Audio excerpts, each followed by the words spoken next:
चाहे बोर्ड का एग्जाम हो चाहे कोई कॉम्पिटिटिव एग्जाम हो, ये जो चैप्टर है स्टैटिक्स, ये बड़ा ही स्कोरिंग चैप्टर है।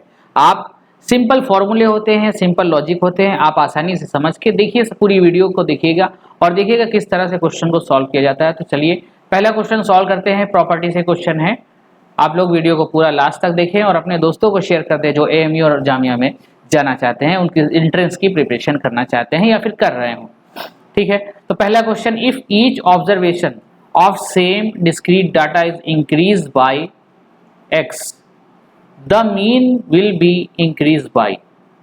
तो इसमें क्वेश्चन में कहा गया है एक प्रॉपर्टी आपको आनी चाहिए।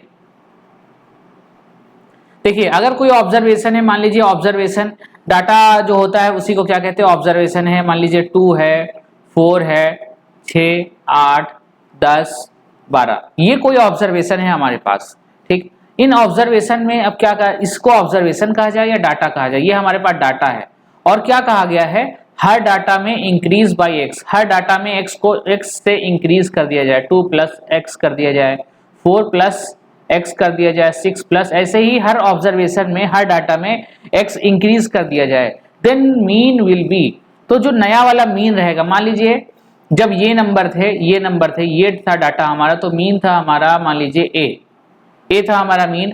अब हर डाटा में x ऐड कर दिया गया है, तो न्यू मीन क्या होगा, न्यू मीन में भी जितना डाटा में ऐड किया गया है उतना ही मीन में भी इंक्रीज हो जाएगा।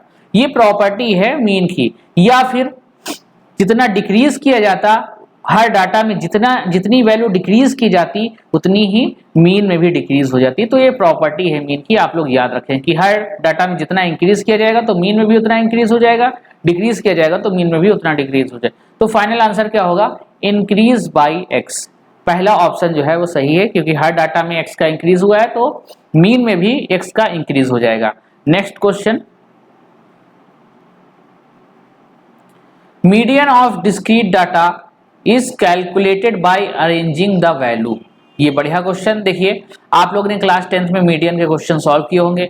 मीडियन के क्वेश्चन को सॉल्व करने के लिए जो पहला स्टेप रहता है, स्टेप 1 रहता है, वो रहता है सबसे पहले मान लीजिए डाटा दिया है 3, 4, 1, 5, 7, 2, 9, इसका मीडियन निकालना है। मीडियन का होता है, मीडियन होती है मिडिल वैल्यू।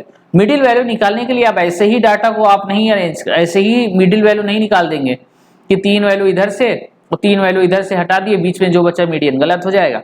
मीडियन निकालने के लिए सबसे पहले डाटा को क्या करना पड़ेगा, असेंडिंग ऑर्डर में अरेंज करना पड़ेगा। तो 1, 2, 3, 4, 5, 7, 9, ये कंडीशन है मीडियन निकालने के लिए। आप डाटा को असेंडिंग ऑर्डर में आसान रहता है, इसलिए टीचर लोग ज्यादातर 10th क्लास के बोर्ड में असेंडिंग ऑर्डर बताते हैं। लेकिन आप डाटा को डिसेंडिंग ऑर्डर में भी अरेंज कर सकते हैं तो भी सही है। देखिए अभी मीन क्या है, अभी मीडियन क्या आएगा, ये 3 वैल्यू इधर से निकाल दीजिए, 3 वैल्यू इधर से निकाल दीजिए, जो बीच में बचा वो क्या है, मीडियन है। अब ये जो डाटा था हमारा, इसको डिसेंडिंग ऑर्डर में कन्वर्ट करके देखते हैं कि अभी भी सही आ रहा है। 9, 7, 5, 4, 3, 2, 1। अब देखिए क्या आ रहा है, median is the middle value. Middle में क्या आ रहा है हमारा, अभी भी कितना आ रहा है, 4 आ रहा है। तो इसका मतलब आप डाटा को चाहे इंक्रीजिंग ऑर्डर में अरेंज करिए या फिर डिक्रीजिंग ऑर्डर में, असेंडिंग ऑर्डर में इंक्रीज करिए या डिसेंडिंग ऑर्डर में इंक्रीज करिए, हम मीडियन निकाल सकते हैं। तो पहला ऑप्शन है असेंडिंग ऑर्डर, ये भी सही है। डिसेंडिंग ऑर्डर, ये भी सही है। नो नीड टू अरेंज, ये गलत ऑप्शन है। तो दोनों ऑप्शन ए और बी सही है, तो ऑप्शन डी आएगा। क्या आएगा, both A and B are correct. ठीक, तो किस तरह से हम लोग देखिए क्वेश्चन को सॉल्व कर रहे हैं। आप लोग को उम्मीद है कि आप लोग समझ में आ रहा है। समझ में आ रहा होगा तो वीडियो को लाइक करते हैं, चैनल को सब्सक्राइब करते हैं, अपने दोस्तों में शेयर करते हैं जो तैयारी कर रहे हैं। ठीक है, और अगर आप लोग एएमयू या जामिया की प्रिपरेशन के लिए लाइव क्लास इसी तरीके से लेना चाहते हैं तो कांटेक्ट कर सकते हैं। कांटेक्ट नंबर हर स्क्रीन के लास्ट में दिया हुआ है नीचे। अब देखिए एक बढ़िया और कंसेप्चुअल क्वेश्चन आपके सामने आया है। ये क्वेश्चन तब आता है बोर्ड के पेपर में जब पेपर टफ बनता है। तो देखते हैं क्या है question. The daily expenditure of 100 families given, एक टेबल दिया हुआ है एक्सपेंडिचर का और फ्रीक्वेंसी गिवन है। ठीक, median and mod, median given है 26.67 एंड मॉड पता नहीं क्यों दिया है, क्या करवाना चाह रहा है, कंफ्यूज करना चाह रहा है शायद। तो एक्स और वाई की मिसिंग फ्रीक्वेंसी, एक्स और वाई की वैल्यू निकालना है इन शॉर्ट। ठीक, तो सबसे पहले हमको क्या पता है, मीडियन पता है। मीडियन पता है, मीडियन कितना है 26.6। मीडियन जो हमारा है वो क्या है 26.67, ये हमारा मीडियन है। तो आप लोग बताइए मीडियन क्लास क्या होगा? मीडियन क्लास क्या होगा? 26.67 कौन से क्लास में आ रहा है? ये 0 से 10 इसमें नहीं आ रहा है, 0 से 10 इसमें नहीं आ रहा है, और 10 से 20 इसमें भी नहीं आ रहा है। जो हमारा मीडियन है वो इस मीडियन क्लास में आ रहा है, 20 से लेके 30। तो हम लिख देते हैं, चलिए मीडियन क्लास की वैल्यू जल्दी से लिख देते हैं। मीडियन क्लास हमारा क्या है? मीडियन क्लास है हमारा 20 से लेके 30। ठीक, अब ये क्या है? जो मीडियन क्लास में कम वाली वैल्यू होती है उसको क्या कहते हैं? Lower limit. ठीक, एल की वैल्यू कितनी है? 20, शायद कुछ हेल्प मिल जाए। और एच कितना है? एच क्लास साइज, मतलब दोनों जो वैल्यू है उसका डिफरेंस कितना है? एच की वैल्यू है 10। अब क्या होता है?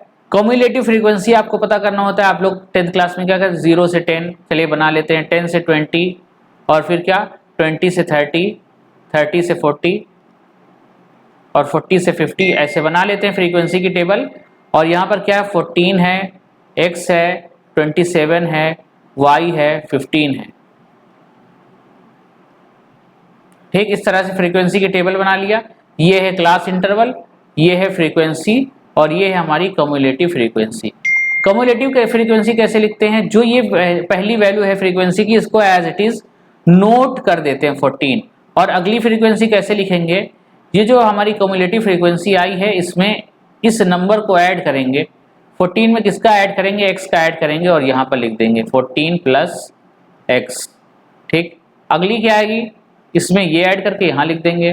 तो ये जो हमारे जो वैल्यू आई है, जो मॉडल क्लास हमारा मीडियन क्लास आया है, इसके सामने वाली फ्रीक्वेंसी क्या होती है? स्मॉल f की वैल्यू कितनी है? 27, माफ करिएगा,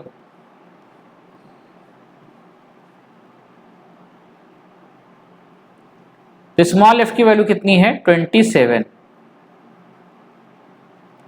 ठीक, और CF या कुछ लोग कैपिटल F भी कहते हैं, कैपिटल F की वैल्यू कितनी है? जो हमारी स्मॉल f की वैल्यू होती है उससे जस्ट पहले वाली कम्युलेटिव फ्रीक्वेंसी होती है, इक्वल टू कितना है? 14 प्लस x। ये है हमारी वैल्यू। तो कैपिटल F की वैल्यू कितनी आ गई? 14 प्लस x, और स्मॉल f की वैल्यू कितनी आ गई? 27, h की वैल्यू 10, l की वैल्यू 20।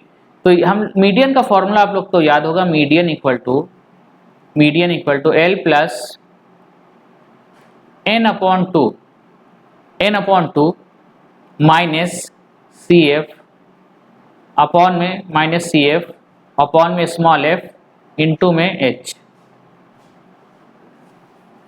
ये होता है फॉर्मूला। अब n अपॉन 2 कैसे फाइंड किया जाए? n अपॉन 2 कैसे फाइंड किया जाए? n जो होता है नंबर ऑफ टर्म्स होते हैं, और यहाँ क्वेश्चन में दिया है 100 फैमिलीज, मतलब n की वैल्यू कितनी है? 100 है, तो n अपॉन 2 की वैल्यू कितनी हो जाएगी?